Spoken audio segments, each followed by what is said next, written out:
This is Bone Chillers to disturb your dreams. Dare to join us? Click subscribe, ring the bell. But remember, we cannot guarantee your safety from the nightmares that await.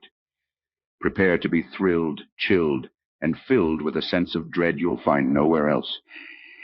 Welcome to the darkness. We've been waiting.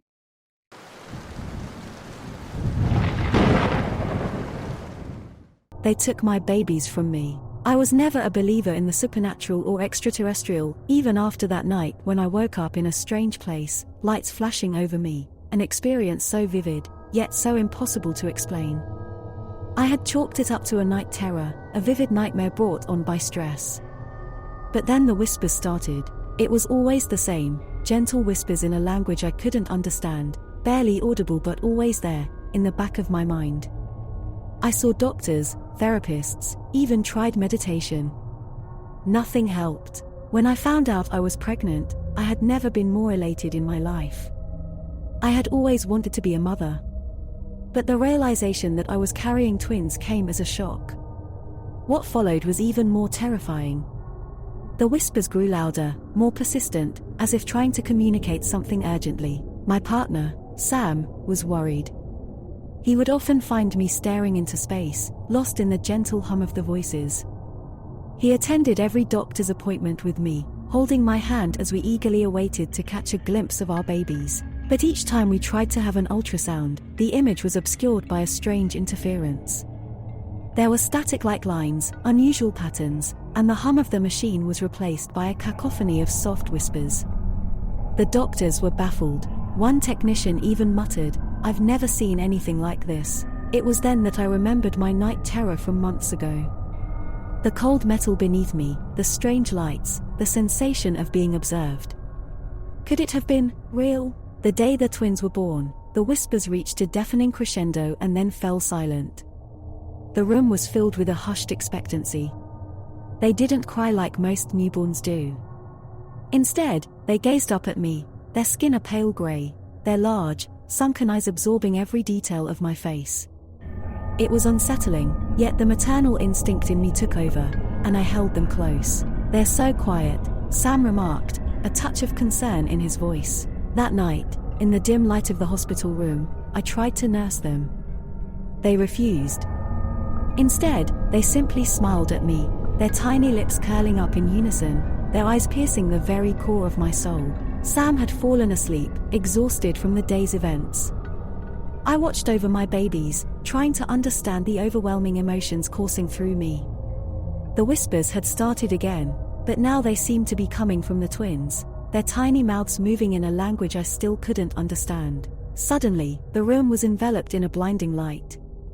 I tried to shield my eyes, my heart racing. Figures emerged from the light, tall and slender, their features obscured. They approached the twins, their hands reaching out for them. "No!" I screamed, trying to pull away, but an unseen force held me in place. I could only watch, tears streaming down my face, as they took my babies away, their smiles forever etched in my memory. As quickly as they appeared, the figures vanished, taking with them the only thing that mattered to me. The room was silent, save for the heart-wrenching sobs escaping my lips. Sam jolted awake, looking around in confusion. "The twins, they took them." I cried, trying to make sense of what had just happened. Sam tried to console me, but his words were hollow. We were both shattered. Months passed. The whispers had ceased, but the silence was even more deafening. Sam and I attended therapy, trying to process our loss, the inexplicable events surrounding the twins' birth, and their abrupt disappearance. Every night, I would gaze at the moon, especially when it was a sharp crescent, praying for a sign, an answer. One night, as I stood by the window, the whispers returned, but this time they were clear, distinct. "We are with them. They are with us. They are the bridge between our worlds.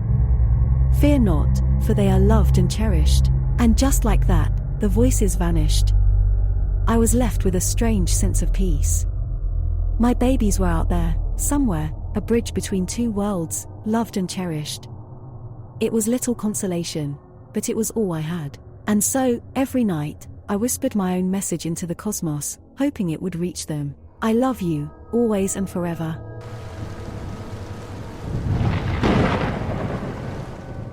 The Curious Will. The atmosphere on the drive was electric, thunderbolts pierced the sky, and the rain pattered violently on my car's roof. It was a strange night to meet a source, especially at such a secluded location. But the prospect of authenticating a centuries-old document excited me, and my curiosity was irrepressible. Upon reaching the crossroads, the only source of light came from a dim street lamp. Bathed under its soft glow stood an old man. His pallid, rotting skin seemed to absorb the rain rather than deflect it. He looked fragile, and yet, there was a determined stiffness to his posture. As I cautiously approached, the old man held out a piece of paper. The sheen of fresh ink was evident even in the faint light. The wool looked ancient, but the ink seemed new. As my fingers extended to grasp the parchment, the man's gaze fixed upon mine. His eyes, sunken, wearied by age, and clouded with cataracts, held a chilling intensity. There was knowledge in them, pain, and something far more ancient than the document he presented. "This is your heritage," he whispered, his voice a dry rustle like leaves scraping on cobblestones. Startled, I pulled back slightly. "What do you mean?" But without another word, the man turned, blending effortlessly with the darkness, leaving me alone under the street lamp with the ancient wool. I returned to my office, my fingers itching to begin the research. The names and places listed in the wool were unfamiliar. But as I delved deeper into the lineage and the lands it described, things took a turn for the eerie. Every evening, as the clock neared midnight, the temperature in my study would plummet. The room would fill with a scent, earthy and damp, like a fresh grave. Papers would rustle on their own, inkwells would tip, spilling fresh ink across the desk, mimicking the fresh ink on the ancient wool. The names listed in the document seemed cursed. One by one, as I researched them, I'd receive anonymous phone calls at odd hours, with nothing but whispers on the other end, recounting tales of betrayal, revenge, and promises unfulfilled. Late one night, the whispers spoke directly to me. "Right the wrongs, or join our fate," they hissed, sending shivers down my spine. Sleepless nights turned into exhaustive days. I pored through records, connecting the lineage, tracing back the lands. The wool was bequeathing vast territories, lands taken deceitfully from a local tribe by an ancestor of mine, a colonialist who had falsified documents to claim them. The pieces finally began to fit together. The will, possibly suppressed for years by my own ancestors, was a last attempt to rectify their betrayal, a desperate attempt to give back the stolen lands. It was, essentially, an admission of guilt and a quest for redemption. Determined, I reached out to the current descendants of the tribe. We organized a meeting, and I presented them with the wool, explaining my findings and my own unnerving experiences. As they listened intently, the elder of the group, a woman with the same intense, knowing eyes as the old man, nodded slowly. "The spirits have waited," she said. "And they chose you to mend what was broken." With the tribe's guidance, I followed the instructions laid out in the will. We held a ceremony on the stolen lands, honoring the spirits, acknowledging the wrongdoing, and seeking forgiveness. That night, the weight that had clung to me since meeting the old man at the crossroads lifted. The eerie events ceased, the cold presence in my study vanished, and the whispers that haunted my nights were silenced. Weeks later, on a clear evening, I drove back to the crossroads. The street lamps seemed brighter, the night less ominous. But there was no sign of the old man.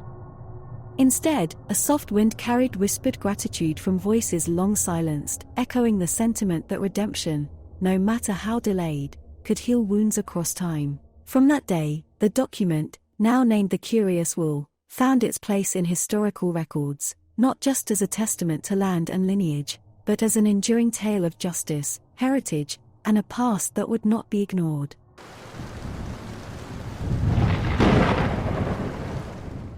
The YouTube Witch. It started as a typical evening. Freshly brewed tea in hand, I sat down to indulge in my favorite pastime, exploring obscure YouTube channels. You know, the kind that has less than 1,000 subscribers and some hidden gems of content.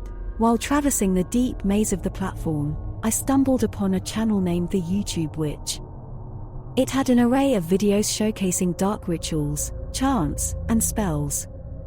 The footage, laden with dim candlelight and old artifacts, emanated an eerie authenticity that sent chills down my spine. One video titled, "The Spell of Shadows," depicted the witch chanting incantations. The shadows in the room danced wildly, seemingly independent of any light source. Another, Eyes of the Beholder, had her casting a spell that seemingly turned her eyes from a deep blue to pure black. VFX and editing, I thought, albeit impressively done. Curiosity piqued, I commented, incredibly realistic.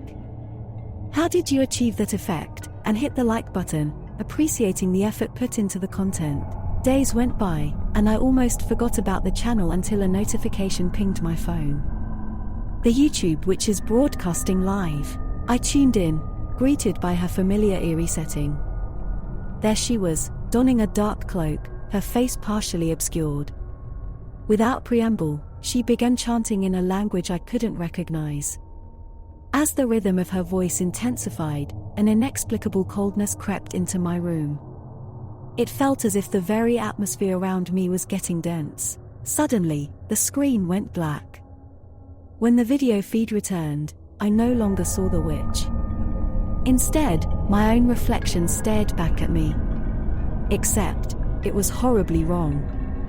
My eyes were hollow black sockets, and my skin appeared as a rotting canvas. A twisted smile carved across the reflection's face. I tried to shut the browser, but my screen was frozen. I glanced at the chat alongside the video, realizing I wasn't the only one. Comments flooded in. What the hell is this? Why do I see myself? This is not funny. Who's doing this? My reflection, it's moving on its own. As I stared in horror, my digital reflection began mimicking my movements. But with every passing second, it became more sinister. It started gesturing for me to come closer, its mouth moving silently, mouthing words I couldn't understand. Desperate, I unplugged my laptop.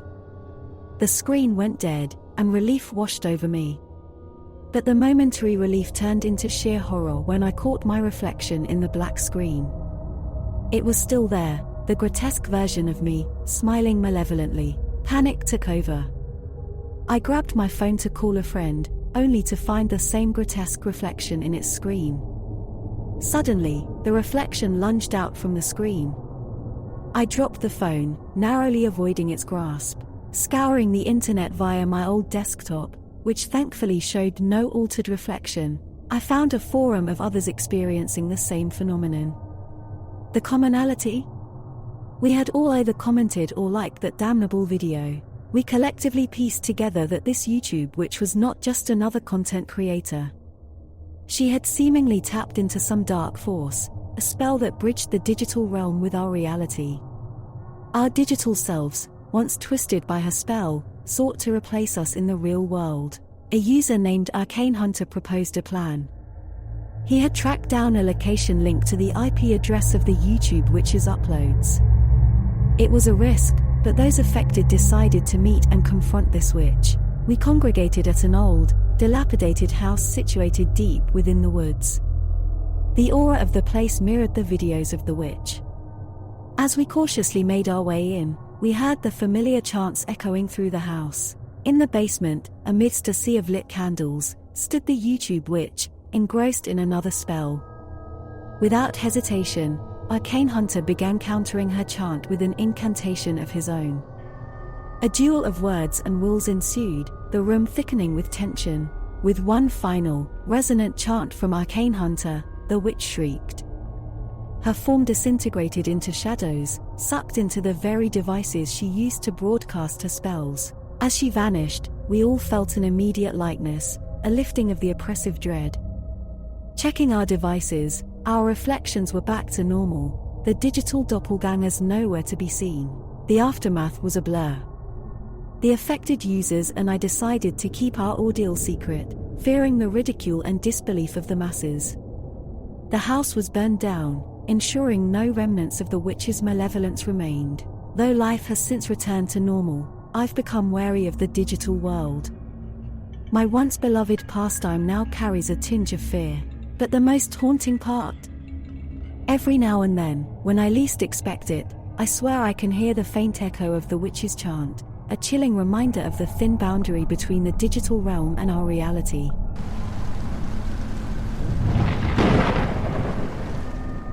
A chance encounter. I should have taken the main subway line. I knew it. But here I was, dashing through a decrepit tunnel I'd never seen before, praying it led to a faster route. My brother's engagement party wouldn't wait, and the train delay had cost me valuable time.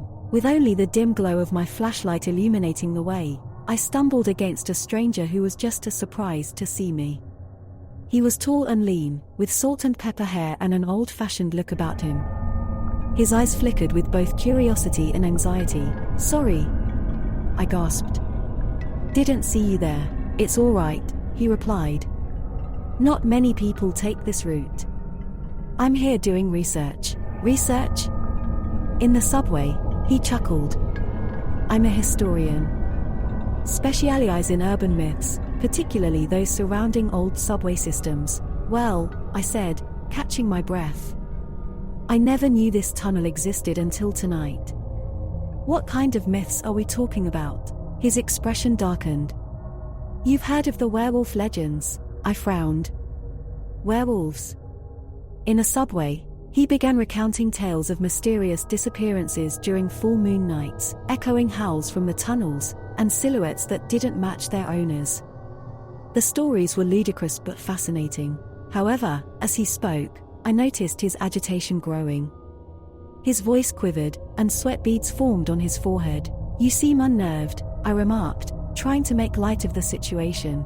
He glanced nervously around. "It's just, tonight's one of those nights. The full moon.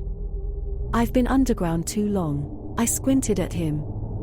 "Are you saying you believe in those legends?" He swallowed hard. "Not just believe. I fear I may be a part of one." The flashlight's beam unintentionally strayed from the path to the man's feet.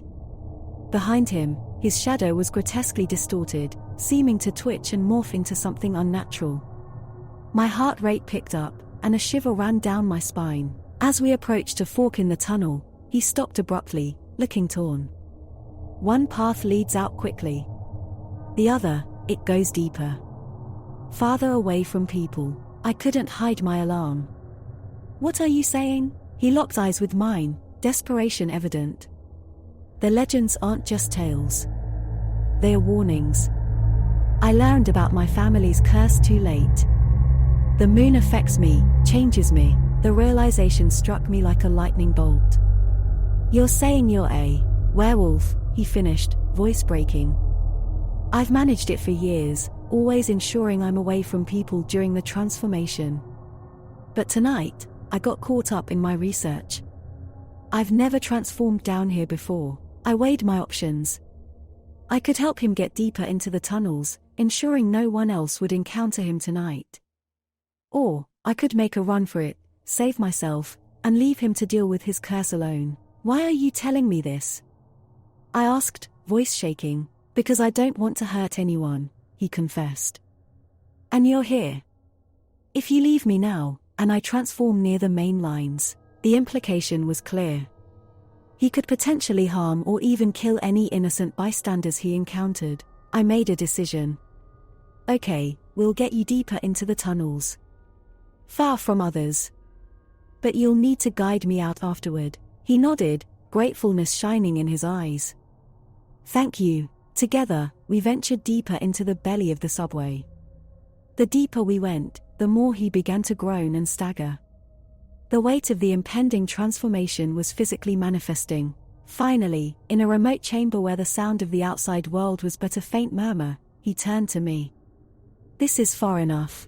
I watched in a mix of horror and fascination as the transformation began. His bones cracked, his body contorted, and he became a creature out of the darkest nightmares. Morning found me emerging from the subway entrance, exhausted but alive. The historian turned werewolf was nowhere to be seen. Whether he'd managed to find his way out or was still lurking in the depths, I couldn't say. That night changed my life. Every full moon, I'd leave provisions at the entrance of that old tunnel, a small attempt to help a cursed soul seeking refuge from the world. The story of our chance encounter remained my secret, a chilling reminder that myths and legends often contain kernels of truth and that sometimes, the most frightening tales unfold in the most unexpected of places.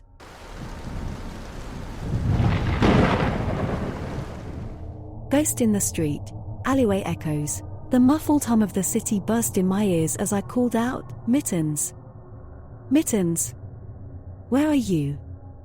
The streetlights cast long, flickering shadows on the graffiti-covered walls. Every lost pet poster or faded billboard seemed like a cruel mockery of my situation. My little tabby cat, Mittens, had darted out of my apartment earlier that evening, and I'd been searching for hours. A distant, sorrowful wail caught my attention.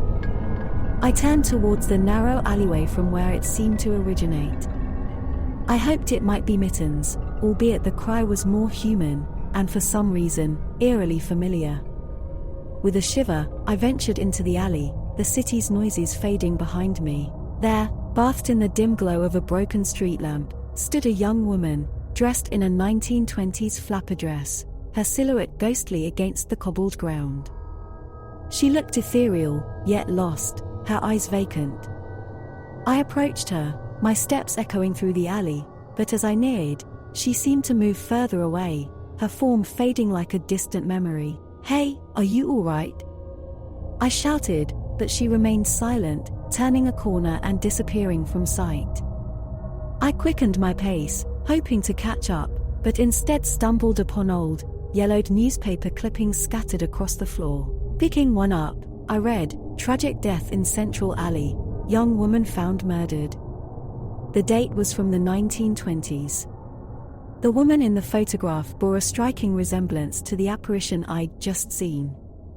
My heart raced as I picked up another, detailing speculations about the murderer, but none gave any conclusive answers. The wind picked up, rustling the clippings and chilling me to the bone. A growing sense of dread consumed me. This wasn't just about Mittens anymore. The woman needed my help, I felt it. That night, as I lay in bed, I experienced an intense, lucid dream. I was the young woman, standing in the very alley I'd been in earlier. The sound of jazz music wafted from a nearby speakeasy, and I felt giddy with excitement. But as I danced alone, a shadow approached, its intentions dark. I tried to scream, but no sound escaped my lips. A sharp pain, a feeling of betrayal, and then, darkness. I jolted awake, drenched in sweat. The dream, no, the memory, was so vivid. Each night after that, I relived her last moments, each time with a little more detail. I could feel her fear, her pain, but also her yearning for justice. Days turned into weeks.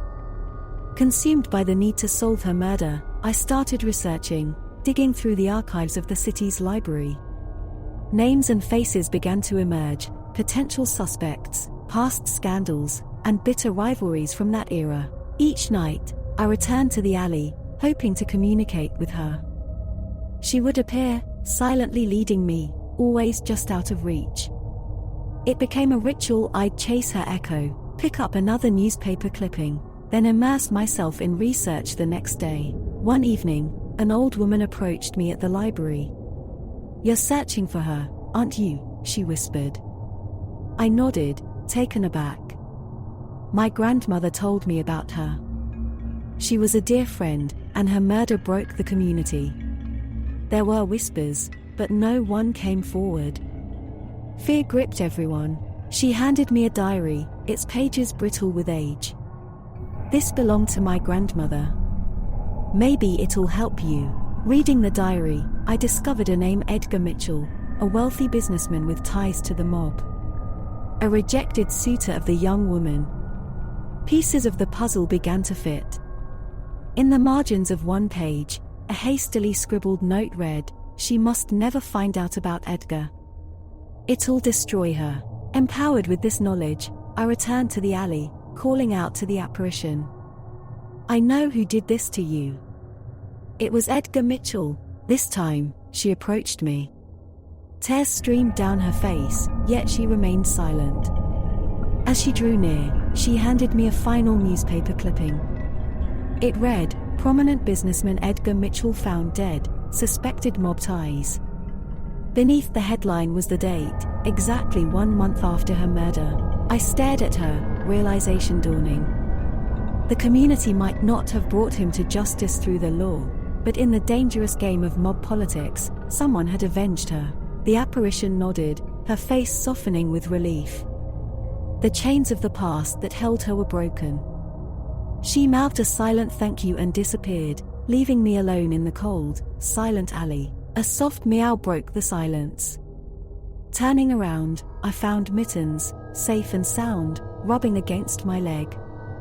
With a smile, I picked him up, feeling an overwhelming sense of peace. The echoes of the alley had finally been silenced, and 2 souls, one human and one feline, returned to their world, forever changed by the ghost in the street.